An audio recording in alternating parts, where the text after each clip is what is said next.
Section 1. You will hear a woman calling the London Police Department to report a robbery. First, you have some time to look at questions 1 to 4.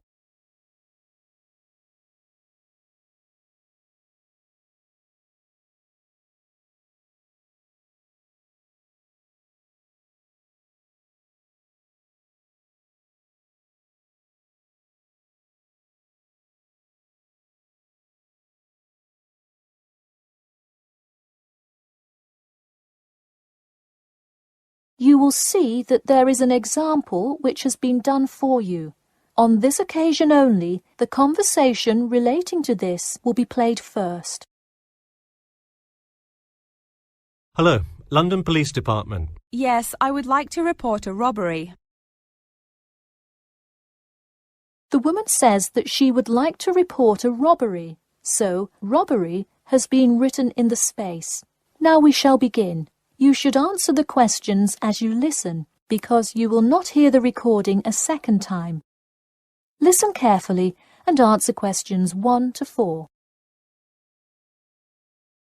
Hello, London Police Department. Yes, I would like to report a robbery. All right, just a minute while I pull up the form. OK, could you give me your first and last name? Anna Grieg. Anna Gregg. G-R-E-G? No, Grieg. G-R-I-E-G. Got it. All right, moving on. Gender, female. Date of birth? 15th of March, 1980. All right, thanks. Just a few more personal information questions, and then we can address your claim. All right. What's the address? 4 Ellendale Street. That's E-L-L-E-N-D-A-L-E. Oh, right, Ellendale Street. Yeah, we've had a lot of break-ins in that area lately. And the postal code? W5 2AT. And are you a citizen of the UK? No. OK. What type of citizenship do you have? Well, I lived in the United States for most of my life, but I am actually of Grenadian nationality. OK. So is that the country that issued your passport? Yes. All right. Before you hear the rest of the conversation, you have some time to look at questions 5 to 10.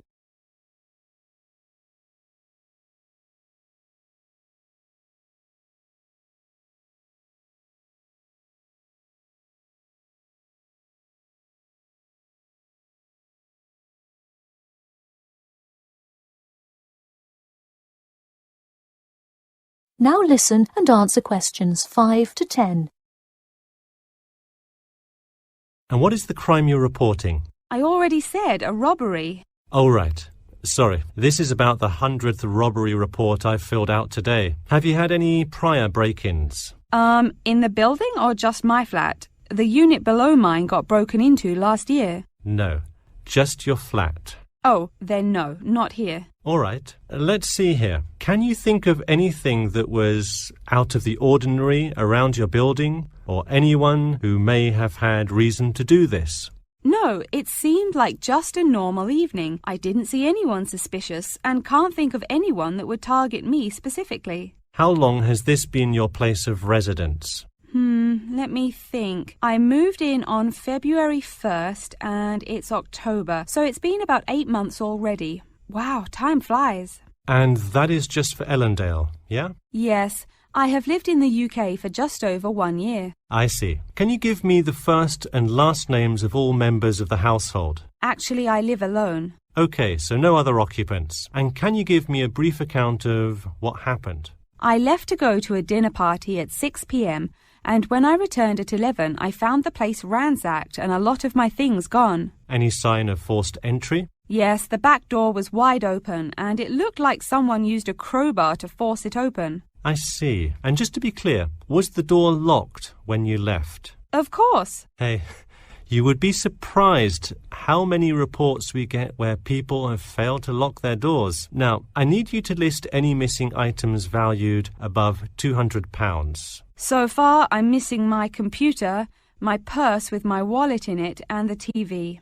OK, let's start with the computer. What is the estimated value? £500. And what is the serial number? G416870. Thank you. And a visual description? It is a black 13-inch PEMDAS cloud book. There is an Oxford sticker on the lid. OK, and could you give me a description of the purse? Sure, it's a Claude Frieda shoulder bag and the material is silver-coloured cloth. Price? £300. OK, that concludes my report. I'll submit it and we'll let you know of any developments. That is the end of section 1. You now have half a minute to check your answers.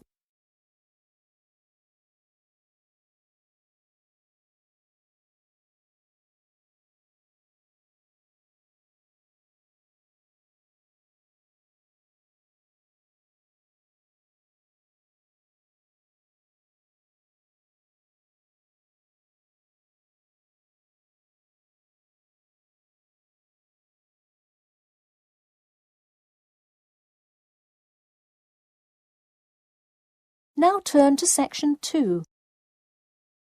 Section 2. You will hear two students called Mark and Gina asking their tutor for advice on the extracurricular project. First, you have some time to look at questions 11 to 14.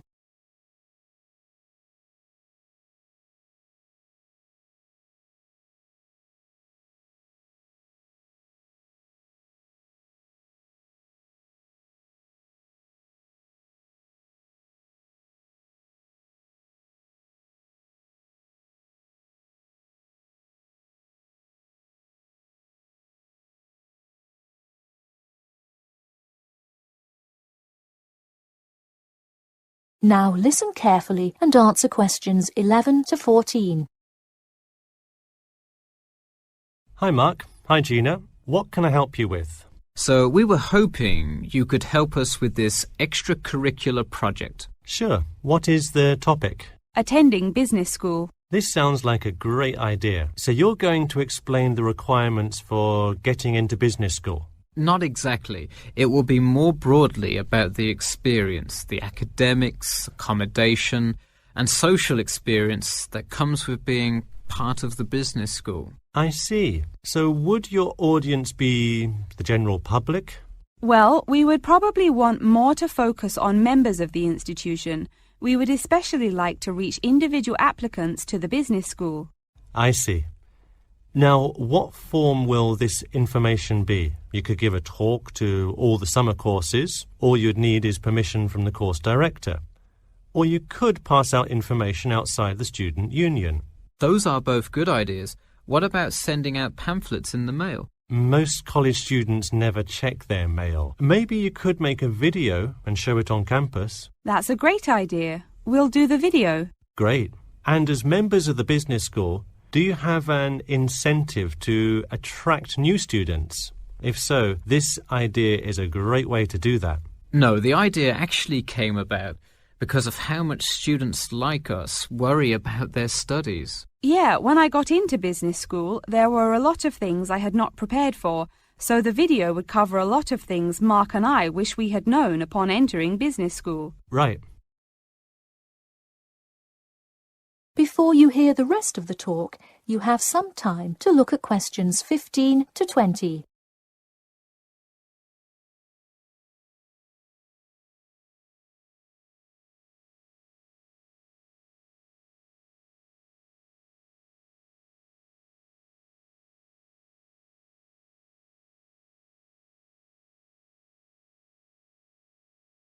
Now listen and answer questions 15 to 20.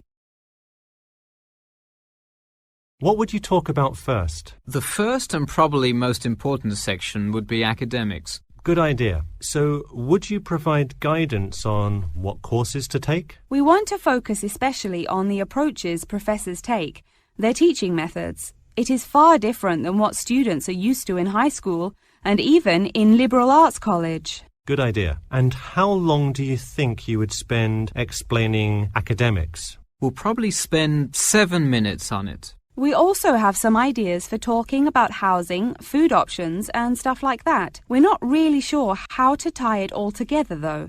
I think it would be suitable to title that section Accommodation. What do you think? That could work. We'll definitely describe the different dining options at the cafeteria. and then walk students through flats and the grueling process of finding one near the business school campus. OK, so we would cover specifics on the cafeteria as well as flats. I think those are both helpful. We could spend about 6 minutes on accommodation and be sure to touch on those specifically. Great. Is there anything else you would talk about? We definitely want to go over the social aspect of attending school here. Of course. I think it's good to have a little fun once in a while when you're working so hard in school. I think we are going to introduce new students to the disco that so many upper-class men know and love. Maybe we'll include a few other places too, but that's the main one. We're also going to invite students to the international evening taking place in the first week of school as a great chance for our large international student population to meet a lot of other new students. It can definitely be hard to meet people as an international student. I think that is a great idea. You may want to spend slightly longer on this section than the other two. How about 8 minutes? That sounds reasonable.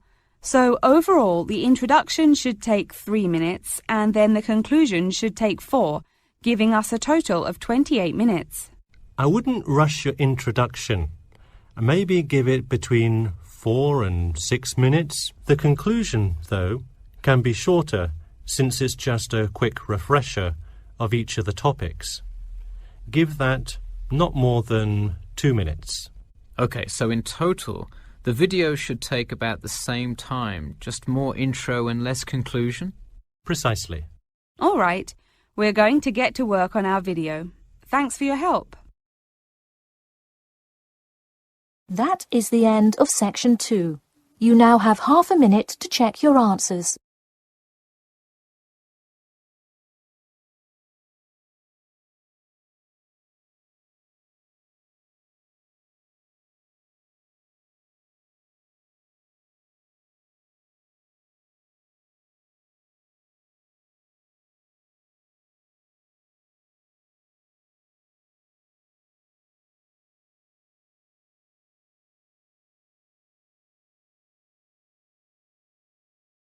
Now turn to section 3.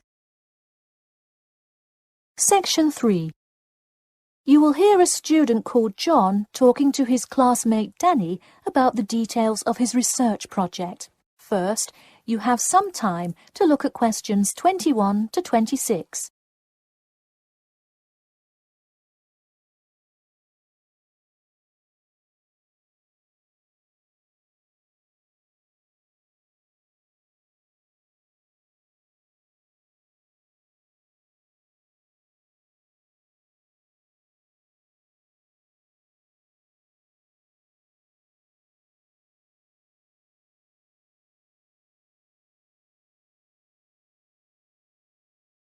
Now, listen carefully and answer questions 21 to 26. So, tell me about your research project, John. I created a questionnaire for the study to determine people's opinions of the relative feasibility of earning a living in Brisbane. Oh, cool. How is it scored? Are they all multiple choice questions? Well, the questions consist primarily of yes or no responses. There are 2 free response questions at the end. Participants will use a computer to fill in their answers. That way, it is really easy to analyze the data afterward. Great.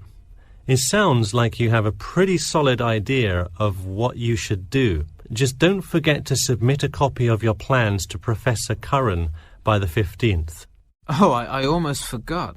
You don't do it for the high grade or appraise, but he can review and give you feedback. Right, that will be helpful.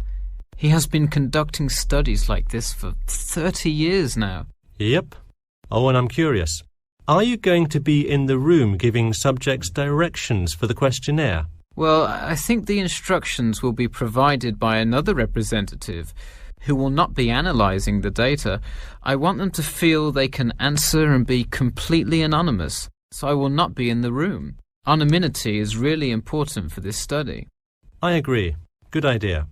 You should tell the representative to remind subjects to fully consider both sides of each issue. Sometimes it's really easy to immediately check yes or no without stopping to think about it completely. That's so true. It's like a race to finish the questionnaire first or something. I'll make sure to include that in the instructions. This report has to be perfect. Wow, what's the big deal? I know it's part of your grades and all. Well, it's that, but also a well-executed study could grab the attention of faculty in the department, which would be a huge deal. So, for attention? No, silly. I mean, I could really gain the respect of professors who may later take me on as a graduate student in their labs. Oh, I see.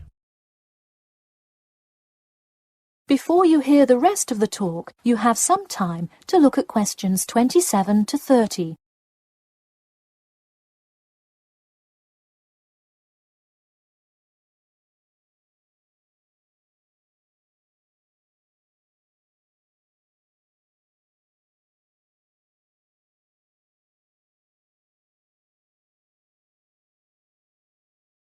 Now, listen carefully and answer questions 27 to 30. Let me take a look at the survey. Wow, this looks great. The map of the median income by region is a great tool. Where did you find it? Oh, thanks. I read a lot of sources and just noticed this one in a small psychology journal called Modern Psychology. It's more helpful than the photo I added, but I think the photo is just so interesting. It was in the newspaper last year during that huge wage strike. It's great.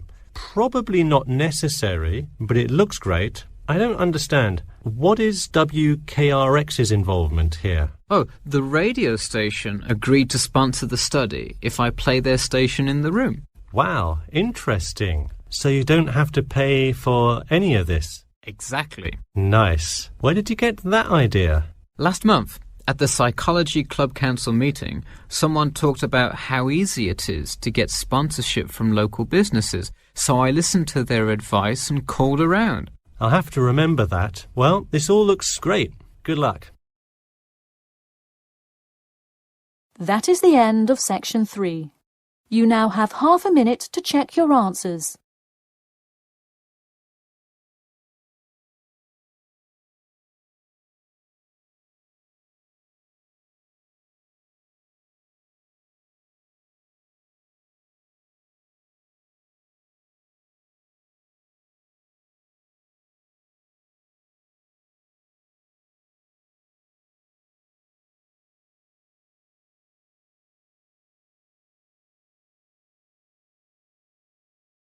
Now turn to section 4. Section 4. You will hear the beginning of a lecture about the Pleasanton Town Market. First, you have some time to look at questions 31 to 40.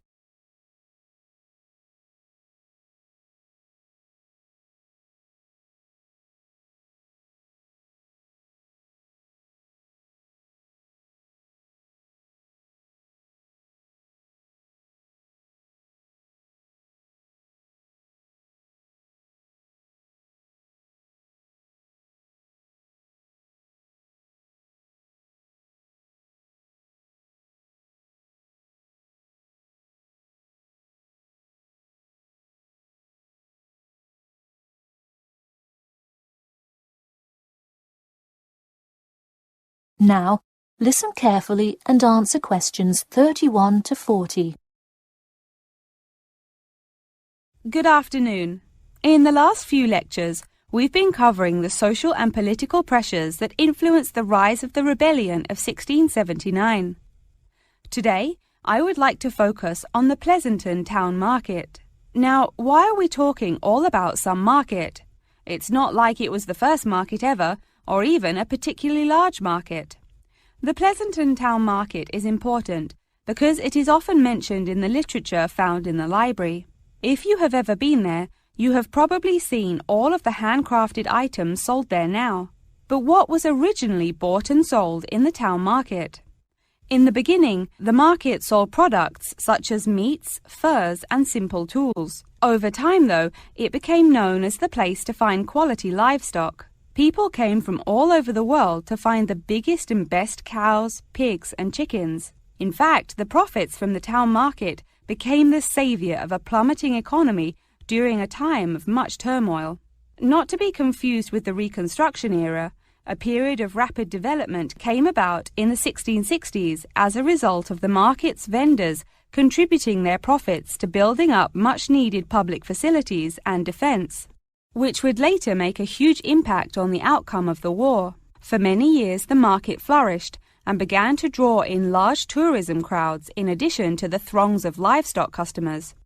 However, as revolutions in farming came about, more people moved to farms far from the city centre. Customers grew more and more reluctant to travel all the way to the town centre for their meats, when they could easily choose to buy from local farmers near them for a fraction of the price.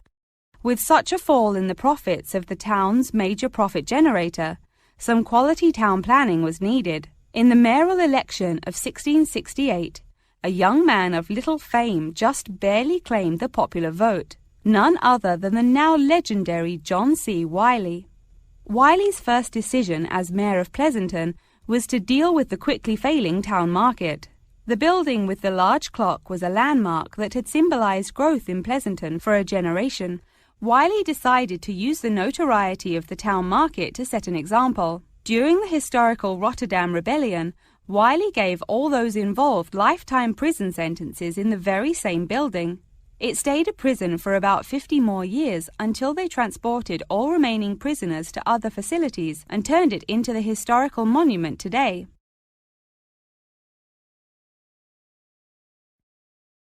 Now that you know the basics of the history of the Pleasanton Town Market, I will introduce your next group project. I want you to make a short film based on the real historical events that occurred in Pleasanton before and during the uprising.